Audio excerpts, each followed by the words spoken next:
აბა მოდით ერთად გავაკეთოთ BB კრემი. მე უკვე ყველაფერი მოვამზადე მთელი კომპონენტები, რომელიც მჭირდება ამისთვის და დავიწყოთ მაშინ BB კრემის დამზადება.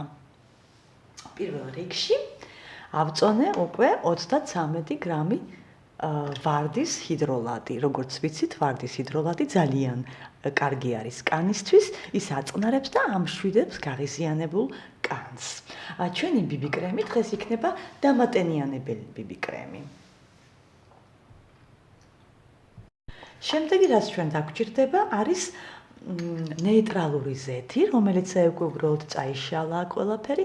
ძალიან კარგი არის იმისათვის, რომ ჩვენი პიგმენტები გავხსნათ ნეიტრალურ ზეთში. 4%-ის რაოდენობით, ანუ 2 გრამი იქნება გარგარის კურკისგან დამზადებული ზეთი. ძალიან კარგი არის ჩვენი კანისთვის ეს ზეთი. ჩემი როგორც მოგახსენეთ, იქნება დამატენიანებელი ჩემი BB კრემი. შემდეგი კომპონენტი, რასაც მე დავუმატებ კონსისტენციის მისაცემად, იქნება ფუტკრის ვაქსი.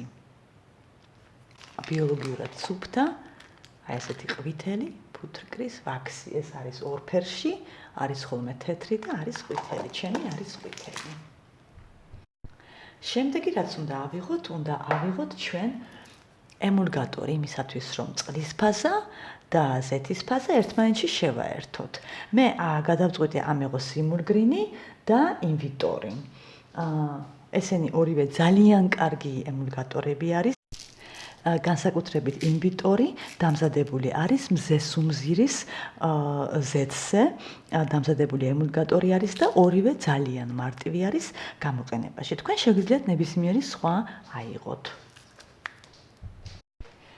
აი ორივე ფაზა გამზადებული არის, წყლის ფაზა და ზეთის ფაზა, პირველი ფაზა და მეორე ფაზა. ამას ორივეს გადავიტან ახლა ნელ ცეცხლზე და ყველაფერს შევამოწმებ აი ასეთი თერმომეტრით, რომ 65 გრადუსზე მეტი არ ავიდეს ჩემი კრემები. ამას დავაყენებ უბრალოდ 65 გრადუსზე. აი და როავა 65 გრადუსზე როავა ტემპერატურა დაიწყებს წრიბინს. აი ორივე ფაზა გადატანილი არის 4-ზე და ახლა ცხელდება 65 გრადუსამდე. ორივე ფაზა გადმოვიღეთ ცეცხლიდან, ავურიე ერთმანეთში, ჯერ ავურიე ხელით და ახლა ავურებ ჩემი ბლენდერით, რომელიც მე თქვენ უკვე ოდესღაც წარმოგიდგინეთ. აი ასეთი კონსისტენცია აქვს, მაგრამ ეს ჯერ რა თქმა უნდა არ არის მზად. აი ნახეთ. ჯერ არ არის მზად, რა თქმა უნდა. ძალიან ნაზი, კარგი ფერი გამომივიდა. აი ავურიე ბლენდერით ყველაფერი ერთმანეთში და ახლა დავუმატებ ჩემს აქტიურ კომპონენტებს, რომლებიც უკვე გადაა.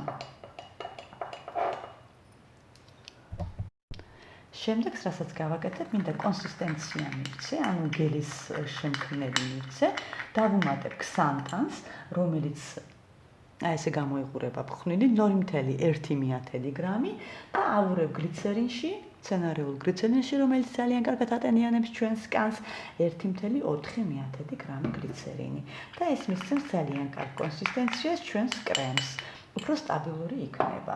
შემდეგ დავუმატებ კიდე დეპანტენოლს, რომელიც არის ვიტამინი B5, როგორც უკვე ვიცით.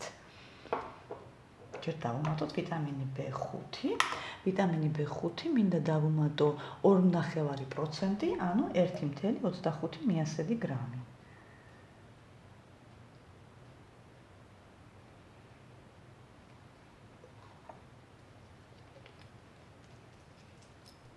ახლა pH შევმოწმოთ ჩვენს კრემს.